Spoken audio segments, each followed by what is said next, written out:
राजू पिस्ता।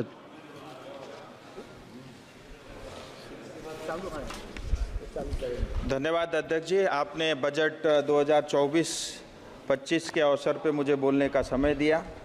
मैं दार्जिलिंग की जनता का भी आभारी हूं, जिन्होंने मुझे दूसरी बार उनकी आवाज़ इस सदन में बनने का मौका दिया। और मैं बधाई देना चाहूँगा आदरणीय प्रधानमंत्री मोदी जी को और वित्त मंत्री सीतारमण जी को कि बजट में हर पहलू को ध्यान में रख कर के बजट तैयार किया गया। और बजट में खास करके युवाओं की बात की है, यूथ स्किलिंग की, एम्प्लॉयमेंट की और एग्रीकल्चर की, इंफ्रास्ट्रक्चर की, जिसमें अर्बन डेवलपमेंट भी है, रूरल डेवलपमेंट भी है, इनोवेशन की, मैन्युफैक्चरिंग की और वुमेन लेड डेवलपमेंट पर जोर दिया गया है। भारत युवा देश है और आज के हमारे युवा कल का भारत है। और युवाओं के रोजगार और स्किलिंग के लिए भारत सरकार 2 लाख करोड़ रुपए खर्च करेगी और 5 साल में 4 करोड़ 10 लाख युवाओं को रोजगार देने का इसमें लक्ष्य रखा है। और भारत के टॉप 500 फॉर्च्यून कंपनी में उनको 1 साल का ट्रेनिंग भी मिलेगा और उसमें स्टाइपेंड के नाते 5,000 रुपये प्रति माह भी मिलेगा। और जिन युवाओं को पहली बार नौकरी मिलेगी उसको 15,000 रुपये तक भारत सरकार एक बार डायरेक्ट उसको 1 महीने की तनख्वाह देने का काम भी करेगी। इतना ही नहीं, हायर एजुकेशन के लिए 10 लाख रुपए तक का लोन भी मिलेगा और जिसका करीब 3%, करीब 40% हो जाता है ब्याज का, 3% ब्याज जो है भारत सरकार भरेगी। इंफ्रास्ट्रक्चर पे जोर दिया गया है, जिसके लिए 11 लाख करोड़ से ज़्यादा रुपए का आवंटन किया गया है और रूरल इंफ्रास्ट्रक्चर फंड के लिए 2.66 लाख करोड़ रुपए का इसमें प्रावधान किया गया है। प्रधानमंत्री आवास योजना के अंतर्गत 3 करोड़ नए घर बनेंगे और प्रधानमंत्री आवास योजना अर्बन के अंतर्गत 1 करोड़ घर बनेंगे और जिसके लिए जो है 10 लाख करोड़ का खर्च भारत सरकार करेगी। पीएम जनमन योजना के तहत 24,104 करोड़ रुपए का जनजाति विकास के लिए खर्च रखा गया है। और मैं बधाई देना चाहूँगा प्रधानमंत्री जी को, पहली बार चाय बागान की बात इस बजट में पेश हुई है और नॉर्थ बंगाल और आसाम के चाय बागान में काम करने वाले श्रमिक, जिसमें ज़्यादातर महिलाएं रहती, उनकी बच्चों की एजुकेशन और उनकी जो है देखरेख के लिए 1,000 करोड़ रुपए का जो है आवंटन बजट में हुआ है। मैं नॉर्थ बंगाल और आसाम की जनता की ओर से प्रधानमंत्री जी को बधाई देना चाहूँगा। सर, मैं बात अभी बंगाल की करता हूँ। आज़ादी के समय बंगाल बेस्ट बंगाल था, जिसको आज टीएमसी ने सबसे वर्स्ट बंगाल बनाया है। कोई आप चिल्लाते रहो, मैं आंकड़े आता हूँ, मैं आंकड़े के साथ chair and talk only on budget पे ही बोल रहा हूँ सर। और जो काम ईस्ट इंडिया कंपनी करती थी, आज टीएमसी पश्चिम बंगाल के साथ वही व्यवहार कर रही है।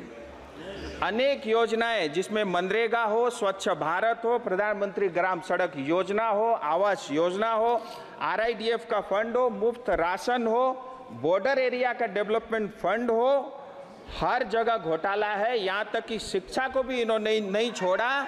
और ओलंपिक चल रहा है, मैं ये कहना चाहूँगा, अगर आज जो है करप्शन के ऊपर में ओलंपिक में कंपटीशन होता तो टीएमसी को गोल्ड मेडल मिलता।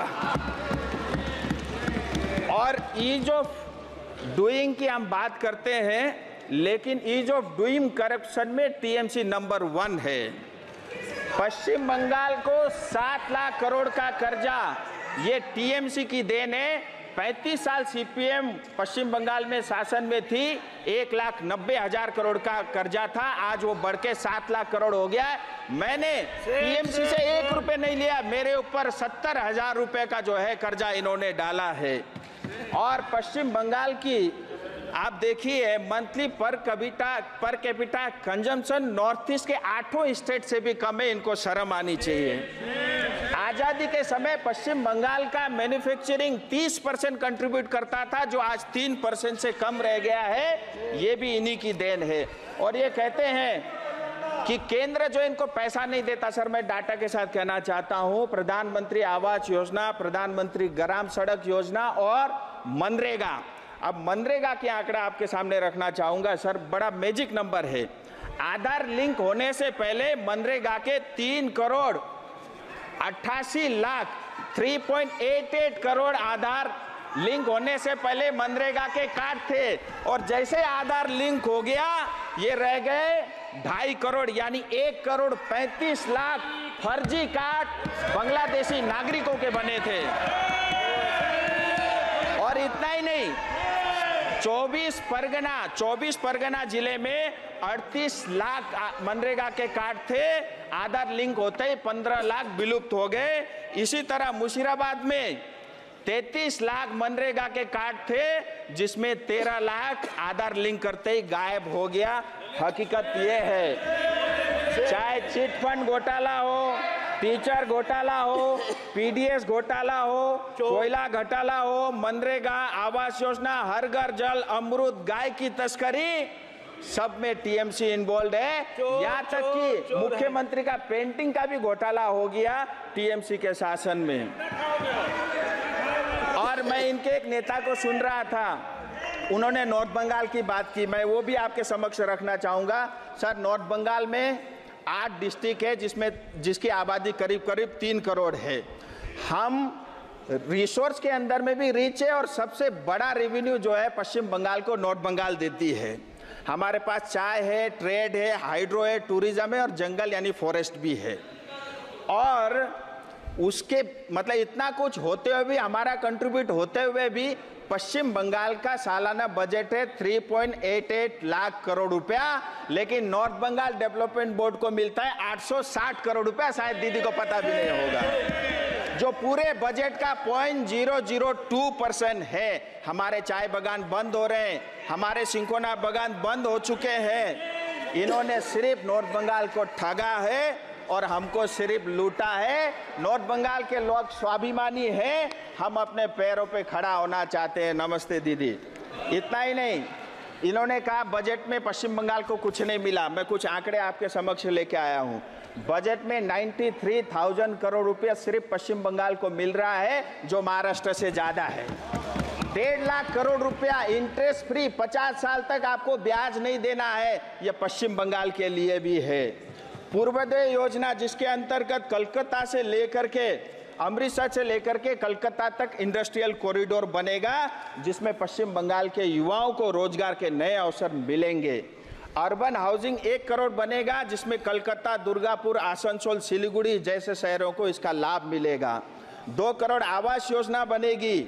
इतना ही नहीं, रेलवे के लिए रेलवे की तरफ से 14,000 करोड़ रुपया आवंटन हुआ है, और ऑलरेडी 60,000 करोड़ के रेलवे के काम पश्चिम बंगाल में चल रहे हैं।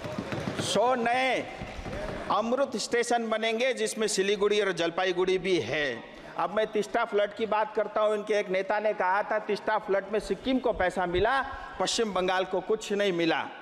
हकीकत यह है, जैसे ही फ्लड हुआ अक्टूबर 2023 को, सिक्किम ने इसको डिजास्टर घोषित किया, और एसडीआरएफ एनडीआरएफ का 10% पैसा जो है वहां की जनता को मिला, और पश्चिम बंगाल ने डिजास्टर घोषित नहीं किया। हमारी जनता को कुछ नहीं मिला।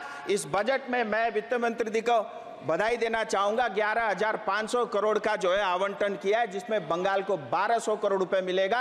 अब आपके माध्यम से मेरा बंगाल सरकार से निवेदन है, तीस्ता फ्लड पीड़ित को ये पैसा मिले। सर, मैं अपनी कुछ क्षेत्र के 2-3 बातें आपके समक्ष रखूंगा। दार्जिलिंग हिल तराई डूवर्स लंबे समय से एक स्थायी राजनीतिक समाधान की मांग करती आई है। इसी कारण अतीत में कई आंदोलन हुए। 86-88 में जो आंदोलन हुआ, उसके माध्यम से दार्जिलिंग गोरखा हिल काउंसिल बना। 2007 से 11 में गोरखालैंड टेरिटोरियल एडमिनिस्ट्रेशन बना। जो सेमी ऑटोनोमस बॉडी थी, उसको पश्चिम बंगाल ने चलने नहीं दिया। और हमारे क्षेत्र में आए दिन बहुत तेजी के साथ डेमोग्राफी चेंज हो रही है। हमारा बहुत ही सेंसिटिव इलाका है, जिसमें बांग्लादेश, नेपाल, भूटान और बगल में चाइना भी लगता है। और वोट बैंक के कारण बांग्लादेशी और रोहिंग्या आए दिन चाय बागान में अपना घर बना रहे हैं। मैं आपके माध्यम से भारत सरकार से निवेदन करता हूं, हमारे मूल निवासी गोरखा, आदिवासी, कोच, मेचे, राभा, टोटो, राजवंशी, बंगाली भाषी, हिंदी भाषी समुदाय आज खतरे में है। इसलिए इस क्षेत्र का स्थायी समाधान, और वो भी भारत के संविधान के अंतर्गत हो, जिसमें टीएमसी का कोई हस्तक्षेप उसमें ना हो। इतना ही नहीं, गोरखा समुदाय में 11 जनजातियां जो आज़ादी के समय 51 के सेंसस तक जो है ऑलरेडी ये हिल ट्राइब के नाते जाने जाती थी, जिसमें भुजेल, गुरुंग, मगर, नेवार, जोगी, खस, राई, सुनवार, थामी, याखा यानी देवान और धीमाल, ये 31, 41, 51 के सेंसस में भी ये जनजाति थे। मैं सरकार से निवेदन करता हूँ सर, बस 2 मिनट, इनको जनजाति का दर्ज जल्दी मिले सर। इसका एक बड़ा कारण भी है, नेपाल एक मित्र देश है। 1950 इंडो नेपाल फ्रेंडशिप टीटी का जो धारा 7 है, जिसके लिए उस धारा के अंतर्गत जो भी भारतीय गोरखा है उसको नेपाली कहा जाता है, नेपाल के सिटीजन कहा जाता है। इससे हमको बहुत पीड़ा है, तकलीफ है। आए दिन हमारे जवान भारत माँ की सेवा करते हुए सरहद में बलिदान होते हैं, और मैं आपके माध्यम से चाहता हूँ ये जनजाति का दर्ज, बस सर 2 मिनट खत्म, जनजाति का दर्ज जल्द से जल्द मिले, तीसरा बाढ़ पीड़ित को उनका अधिकार मिले। आपने मनोरञ्जनमूलक भिडियो साथै वरिपरिका खबर हेर्नका निम्ति यस च्यानललाई सब्स्क्राइब गर्न नभुल्नुहोला।